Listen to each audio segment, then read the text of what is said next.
Bismillahirrahmanirrahim. Assalamualaikum warahmatullahi wabarakatuh. Perkenalkan, saya Muhammad Ridwan Syahroni, mahasiswa Geologi UI Angkatan 2017, Departemen Geoscience. Akan sedikit membawakan mengenai optimalisasi dan konservasi air tanah untuk generasi masa depan. Bagaimana kita tahu bahwa manusia ini membutuhkan air sebagai salah satu penunjang dalam kehidupan sehari-hari? Yang kita tahu bahwa air yang kita butuhkan itu sebanyak 2 liter per hari. Namun, apakah Anda tahu dari mana air yang kita dapatkan atau kita gunakan dalam keseharian sehari-hari? Nyatanya, di bumi ini kita memiliki berbagai jenis air. Dan air menjadi salah satu bentuk atau salah satu fase utama yang menyusun dari bumi tersendiri. Air di bumi ini memiliki 326 juta mil kubik atau sebesar 72% dari luas bumi. Sebanyak 97% merupakan air asin yang tidak bisa kita gunakan. Dan hanya 2,5% air tawar yang bisa kita gunakan. 50% dari persediaan air minum dunia menggunakan air tawar, dan hanya 6 negara utama, yaitu China, Rusia, Kanada, Indonesia, Kolombia, dan Brazil, yang memiliki kualitas ini. 2/3 lainnya itu kekurangan air dalam 1 bulan dalam 1 tahun. Dan diprediksi bahwa tahun 2030, 50% manusia akan kekurangan krisis air bersih. Bagaimana kita tahu untuk regenerasi air atau siklus air itu tersendiri untuk mencukupi kebutuhan kita? Di sini kita memiliki gambaran mengenai siklus air. Siklus air ini saya ambil dari USGS. Di sini kita dapat melihat bahwa siklus air itu adalah adanya penguapan, berikut ada juga hujan, ada juga air yang mengalir dari sungai, dari pepohonan, dari daratan menuju lautan, dan akan kembali lagi ke penguapan. Dulu bagaimana dengan kondisi Indonesia? Kondisi Indonesia tahun 1970 itu memiliki 50% lahan basah, artinya memiliki siklus air yang cukup baik. Namun, karena kepadatan penduduk yang sangat padat di Indonesia, utamanya di Pulau Jawa, yaitu sekitar 145 juta penduduk dari 273,5 juta penduduk di Indonesia, artinya lebih dari 50% masyarakat Indonesia berada di Jawa. Dan menurut Alberti, jumlah penggunaan air sangat dipengaruhi oleh tingkat pendapatan dan jumlah penduduk. Iklim akan membentuk atau akan mendorong dari siklus air tersendiri. Siklus air di Pulau Jawa itu tergantung dari iklimnya. Di Jawa dibagi menjadi 3 bagian iklim, yaitu A sampai B, B sampai C, dan D sampai F. Di Sumatera dan di Kalimantan, iklim itu lebih ke area yang lembab, dengan curah hujan kurang lebih 4.000 mm per tahun. Sedangkan di Sulawesi dan Papua, termasuk area yang juga iklim lembab dan basah. Namun, di Indonesia memiliki area yang kering, yaitu di NTT, Maluku, dan Bali. Dengan curah hujan rata-rata sekitar 2.000 sampai 3.000 mm per tahun, dan air hilang atau evapotranspirasi, yaitu air yang digunakan, yang tidak digunakan namun dia menguap, itu sekitar 1.200 km per tahun. Sehingga di Pulau Jawa tersendiri memiliki kurang lebih 186,2 miliar milimeter per tahun. Dan penggunaannya itu sekitar 142,3 miliar milimeter per tahun. Di sini kita bisa melihat bahwa ternyata pada prediksi tahun 2020, diambil dari umur sejarah tahun 2001, kita memiliki defisit. Defisit ini terjadi di Pulau Jawa, dan itu hanya terjadi di bulan-bulan tertentu. Kenapa hal ini terjadi?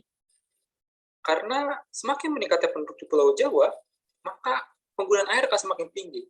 Dan sedangkan hujan di Pulau Jawa itu hanya berkisar dari bulan Oktober, Juni, Juli, September, dan Oktober.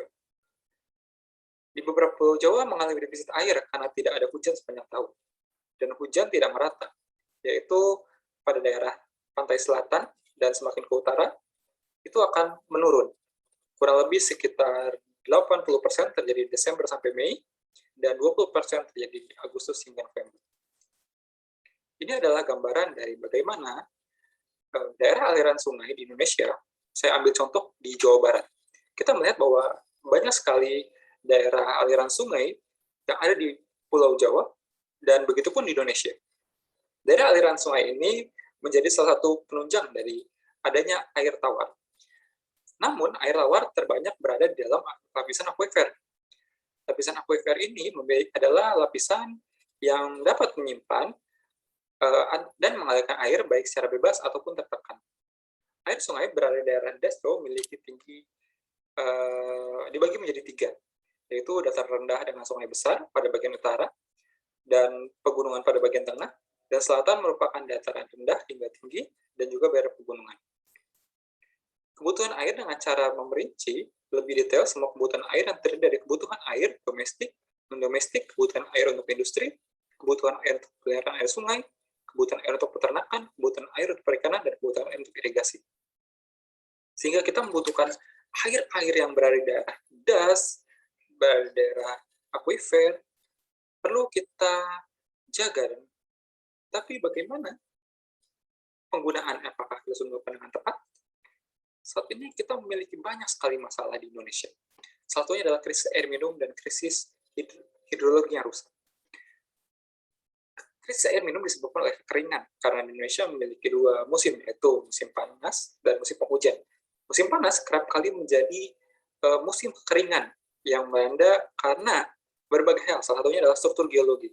Struktur geologi Indonesia, salah satu yang menjadi momok menakutkan bagi kekeringan adalah area kars atau daerah gamping, yang akhirnya sulit untuk mendapatkan air karena daerah-daerah ini merupakan daerah kapur yang mudah sekali untuk terkikis oleh air, sehingga air akan menjadi lebih berada di kedalaman yang lebih dalam. Sedangkan kekeringan yang terjadi karena memang jarang sekali hujan itu berada di daerah seperti Bali, Nusa Tenggara Barat, Nusa Tenggara Timur, Maluku, dan sebagian Pulau Jawa berupa Jawa Tengah dan Jawa Timur. Itu biasa terjadi dari bulan Juli sampai dengan Oktober. Sedangkan banjir sendiri yang terjadi karena tidak adanya siklus hidrologi yang baik, kita tahu bahwa kita sudah bahas tadi, siklus hidrologi itu merupakan siklus di mana air itu seharusnya menyerap ke dalam tanah, lalu mengalir ke sungai ataupun danau, lalu akan kembali terjadi penguapan di ke langit. Namun, karena tidak terjadinya proses penyerapan air ke dalam tanah, sehingga menyebabkan banjir. Seperti yang terjadi baru-baru ini di Kota Batu dan Kabupaten Lembang, terjadi banjir bandang, padahal daerah tersebut merupakan daerah konservasi dari siklus hidrologi yang baik seharusnya. Namun, karena 90% dari hutan tersebut hilang karena deforestasi, menyebabkan banjir bandang yang terjadi seperti yang kita tahu saat ini.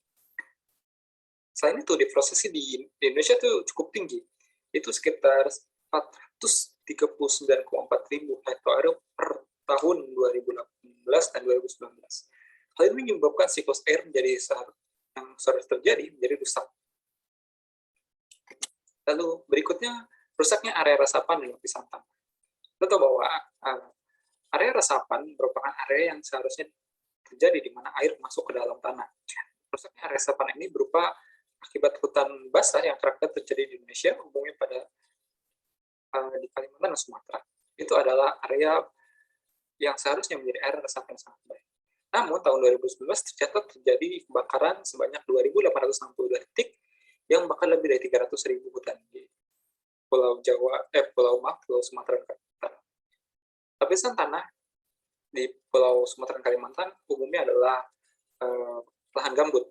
Nah, lahan ini menjadi mudah terbakar karena merupakan lahan organik. Selain itu, kualitas air pada lahan ini sangatlah buruk, yaitu lapisan tanah yang terlalu asam sehingga membentuk lapisan air yang juga asam.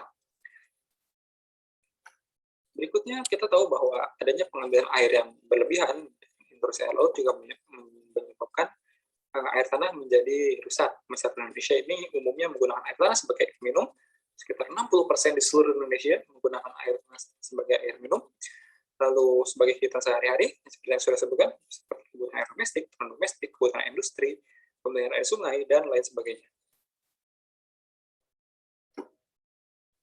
Di Jakarta sendiri, saya ambil contoh, tahun 2018 sampai 2021, lebih dari 3.900 titik diajukan untuk pengambilan air tanah. Hal ini menyebabkan air tanah diambil secara berlebihan. Kita tahu bahwa air tanah di utara Jakarta itu berbatasan langsung dengan air laut, sehingga jika air tanah ini diambil secara berlebihan, maka akan menyebabkan aquifer di bagian utara Jakarta menjadi kosong, dan air laut cepat intrusinya menyebabkan air laut akan masuk ke dalam aquifer, dan ketika air tanah diambil, maka yang diambil bukan air tawar, melainkan air asin. Bagaimana kita menyelesaikan masalah-masalah seperti ini? Kita perlu adanya reboisasi dan perbaikan kerusakan daerah aliran sungai. Kita tahu bahwa fungsi hutan adalah sebagai pengatur tata air, pencegah bahaya banjir, erosi, serta memelihara kesuburan tanah. Atau dengan kata lain, hutan mempunyai pengaruh terhadap daur air yang itu terhadap hujan, keresapan air ke dalam tanah, penguapan air, dan aliran sungai. Hutan mempunyai nilai limpas yang kecil, itu 0,1 sampai 1, sedangkan beton atau aspal yang kita tahu dalam pembangunan besar-besaran terjadi akhir-akhir ini, itu sekitar 0,7 sampai 0,85, yang menyebabkan air akan menjadi sangat sulit untuk masuk ke dalam beton atau aspal. Ketika hujan yang terjadi sangat kecil, maka air hujan akan masuk ke dalam tanah secara langsung, dan ketika terjadi panas akan langsung menguap. Sedangkan pada hujan yang sangat besar, air akan masuk ke dalam tanah dan akan menyebabkan nilai limpas air menjadi 1. Pemerintah sendiri seharusnya melakukan reboisasi dan perbaikan kerusakan das dengan cara melakukan penanaman tersendiri. Presiden Joko Widodo tahun 2020 menganggarkan 1,9 triliun rupiah untuk perbaikan reboisasi, dan dibantu dengan organisasi internasional berupa Green Climate Fund sebesar 103,8 juta US dollar, yang seharusnya menjadi salah satu challenge utama dalam perbaikan reboisasi dan memperbaiki daerah aliran sungai. Berikutnya adalah memperbaiki aquifer dan area resapan. Itu bahwa pengaruh hutan akan menambah resapan air di dalam tanah, sehingga memperbesar air di simpanan tanah. Hal ini berarti pula hutan menambah aliran dasar merupakan sumber air di musim kemarau. Pengaruh selanjutnya adalah bagi pengurangan banjir dan erosi. Dan kita tahu bahwa salah satu ciri dari kerusakan aquifer itu adalah air sumur yang kotor atau air yang menjadi kotor. Kita harus memperbaiki hal ini dengan adanya rekayasa dan penggunaan lahan yang tepat. Selain itu, memperbaiki aquifer berarti memperbaiki area resapan, seperti yang sudah dijelaskan sebelumnya, dengan reboisasi yang terstruktur.